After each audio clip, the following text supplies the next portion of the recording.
Hello दोस्तों, job with Reema में आप सभी का स्वागत है। दिल्ली एयरफोर्स स्कूल से टीचर्स की रिक्रूटमेंट रिलीज़ हुई है। सबसे अच्छी चीज़ क्या है, इसमें कोई भी फ़ी वगैरह ये चार्ज नहीं कर रहे हैं। परमानेंट पोस्ट है, सैलरी भी इन्होंने अच्छी खासी दे रखी है। तो टेट सी टेट की भी कोई भी रिक्वायरमेंट नहीं है, कोई मैंडेटरी नहीं है कि नहीं आपको सी टेट या टेट पास ही होना चाहिए। कुछ पोस्ट जो इसमें कॉन्ट्रेक्चुअल बेसिस की भी हैं, लेकिन मोस्टली जो पोस्ट है वो परमानेंट है।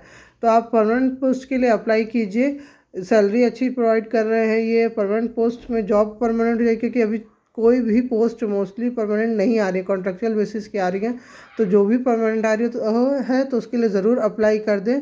अगर आपकी तैयारी अच्छी है, सब कुछ अच्छा है, तो ज़रूर अप्लाई कर दें। मैं कोशिश करती हूँ जो भी वैकेंसी ऐसी आए तो उनको जल्दी से जल्दी अपने चैनल पर पोस्ट कर सकूँ, ताकि आपको सही जानकारी मिल सके।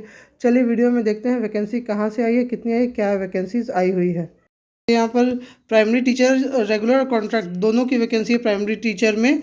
तो आप दोनों के लिए भर सकते हैं, अप्लाई कर सकते हैं। मैंडेटरी क्वालिफिकेशन क्या है, देखिए।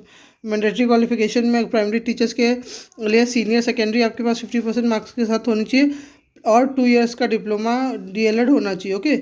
या फिर 50% मार्क्स के साथ सीनियर सेकेंडरी और बीएलएड होना चाहिए। इसके अलावा भी क्वालिफिकेशन की बात की जाए तो इन्होंने दिया दे रखा है qualification graduation with at least 50% marks के साथ। यहाँ देखिए ग्रेजुएशन दिया हुआ है 50% मार्क्स के साथ, यानी कि बीएड वाले भी प्राइमरी टीचर्स में अप्लाई कर सकते हैं। ग्रेजुएशन कर रखी है आपने 50% मार्क्स के साथ प्लस बीएड है, तो आप उसके लिए अप्लाई कर सकते हैं, ओके। परमानेंट वैकेंसीज़ है, दिल्ली में वैकेंसी है, तो इस चीज़ को ज़रूर देखना चाहिए कि अगर परमानेंट वैकेंसी, क्योंकि जल्दी परमानेंट आ नहीं रही है, कॉन्ट्रैक्ट की आ रही है, तो परमानेंट वैकेंसी है, तो इस चीज़ को देख सकते हैं कि अगर सिंगल नंबर ऑफ वैकेंसी भी आ रही है तो उसके लिए भी अगर अप्लाई कर सकते हैं तो कर देना चाहिए, अगर तैयारी आपकी अच्छी है तो। उसके बाद एज लिमिट की बात की जाए तो देखिए एज लिमिट है 21 to 50 ईयर्स की, अच्छी खासी एज लिमिट है। वुमेन कैंडिडेट्स को, फिजिकली चैलेंज कैंडिडेट को एज रिलैक्सेशन भी मिलेगा। उसके अलावा फिर जो आर्मी ऑफिसर्स हैं उनको एज रिलैक्सेशन मिलेगा, उनकी फैमिली को भी थोड़ा बहुत में भी एज रिलैक्सेशन मिले।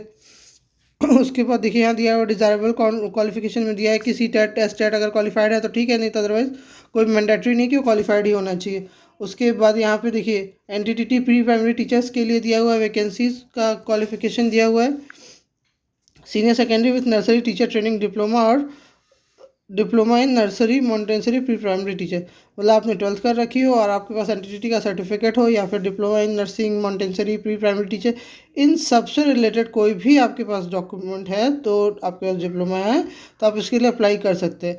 या फिर diploma in elementary education government recognition से है, उसके लिए भी आप अप्लाई कर सकते हैं। देखिए यहाँ पे लिखा है कि while candidate have with higher qualification में अप्लाई, लेकिन प्रेफरेंस उन्हीं को दी जाएगी जो कि डिप्लोमा इन नर्सरी या मॉन्टेसरी ट्रेनिंग में है, उनको प्रेफरेंस दी जाएगी।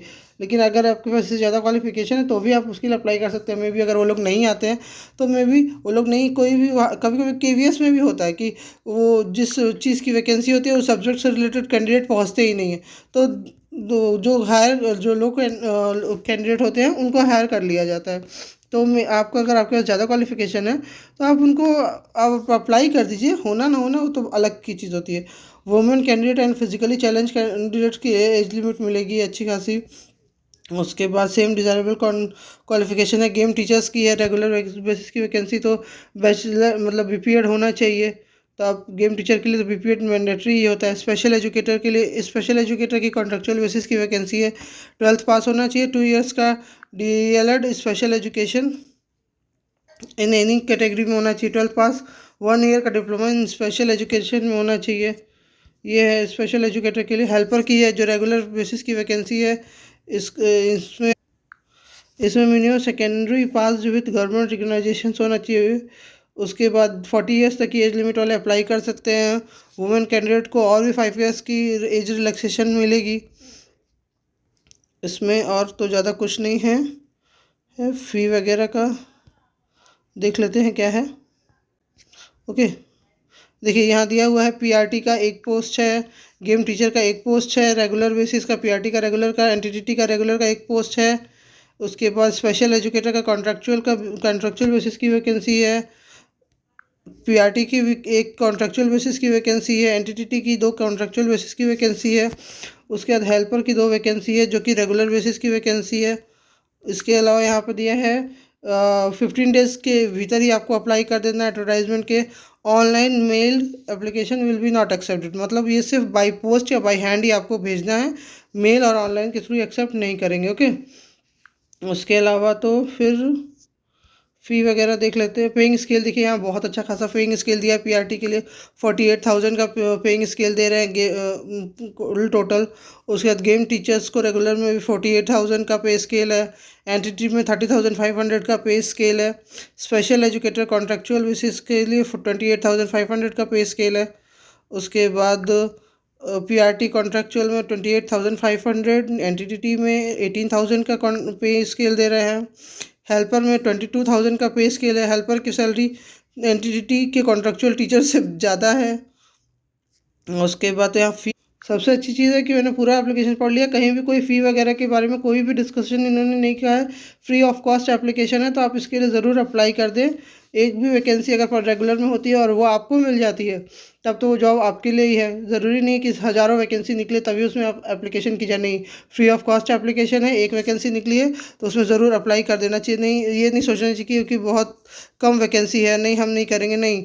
अगर सिंगल वैकेंसी भी निकलती है तो उसके लिए भी अप्लाई कर देना चाहिए, ठीक है। क्या पता वो सिर्फ आप ही के लिए निकली हो। इसके बाद इसका चलिए ऑफिशियल पेज देख लेते हैं, कहाँ पे आपको वैकेंसी मिलेगी, कैसे भेजना है। बता दूं आपको, बाई एक सबसे इम्पॉर्टेंट चीज़ ये याद रखिएगा, बाई पोस्ट भेजना है, बाई हैंड भेज सकते हैं, बाई पोस्ट भेज सकते हैं, मेल के थ्रू नहीं भेजना है। ओके, ये चीज़ ज़रूर ध्यान रखेंगे, पोस्ट या बाई हैंड दो ही तरीके से भेज सकते हैं। एप्लीकेशन फॉर्म इनके वेबसाइट पे अवेलेबल है, वो भी मैं बता दूंगी कैसे।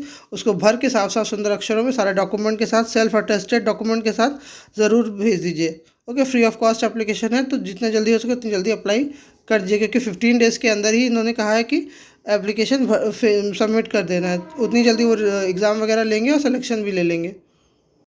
अर्जनगढ़ एयरफोर्स स्कूल की ऑफिशियल वेबसाइट, इसका लिंक मैं डिस्क्रिप्शन में दे दूँगी, वहाँ से आप डायरेक्ट आ सकते हैं, नहीं तो गूगल से भी सर्च कर सकते हैं एयरफोर्स स्कूल अर्जनगढ़। इसमें आपको वैकेंसी कहाँ लोकेट होगी वो दिखा देती हूँ। वैकेंसी लोकेट होगी अबाउट अस में। ओके, अबाउट अस में वैकेंसी लोकेट होगी। देखिए यहाँ पर न्यू आ रहा है, रिक्रूटमेंट न्यू, यहीं पर क्लिक करने में सारा कुछ वैकेंसी वगैरह दिख जाएगा।